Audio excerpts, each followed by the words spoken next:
बहुत सारा स्वागत। आज आम बनैबा क्रिस्पी कुरमुरिया कलरा चिप्स। देखंतु मुझे कलरा को एमती गोल गोल करके काटिकी धोईकी नहीं जाइए।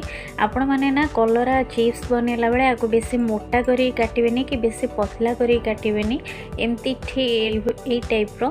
कहीं बेसी मोटा गले आमको सीझीबार असुविधा हे, पतला गले बहुत जल्दी तेलर पकड़े से पोड़ी जाए। तेणुक आम एमती मीडियम साइजर एमती काटिबा कलरा आमर परफेक्ट कलरा चिप्स पाई। एबे एथिरे आमे स्वाद अनुसार लूण ऐड करिवा।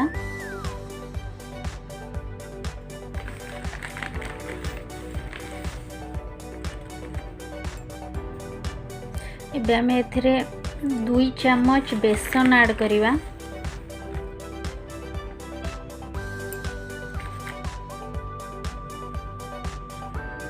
एबे एथिरे आमे 1 चम्मच कॉर्नफ्लोर ऐड करिवा।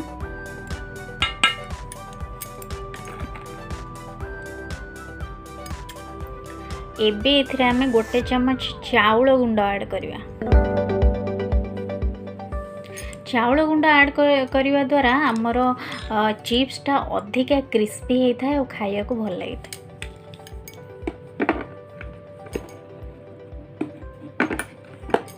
एबे सेथिरे आमे 1/2 चम्मच हळदी गुंड ऐड करिवा।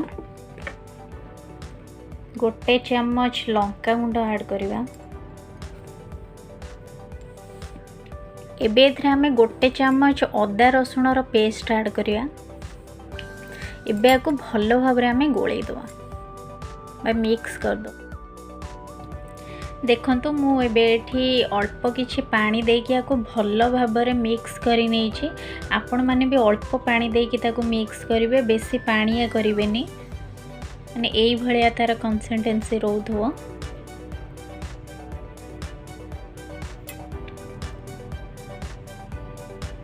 एबे आको आमे 10 मिनट रेस्ट करिया को छाड़ी दबा। ये तो एबे हमर एठी 10 मिनट हे जाइछि, तो एबे चलंतो आमे ताको तेलर छाणीबा। एबे देखंतो म एठी गोटे पैन रे किछि तेल गरम करिया को छाड़ी देइछि। तेल एबे एठी हमर गरम हे गलानी। एबे आमे चिप्स सब को पकेइबा।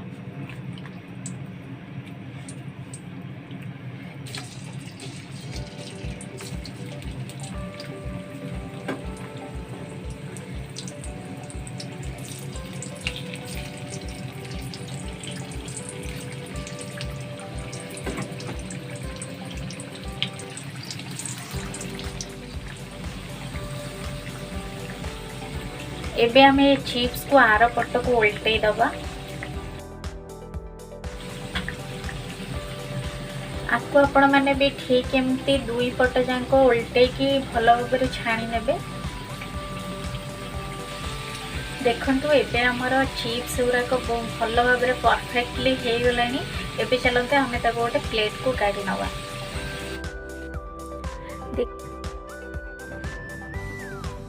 सो एबे देखंतु हमर फाइनली कलरा चिप्स रेडी हे।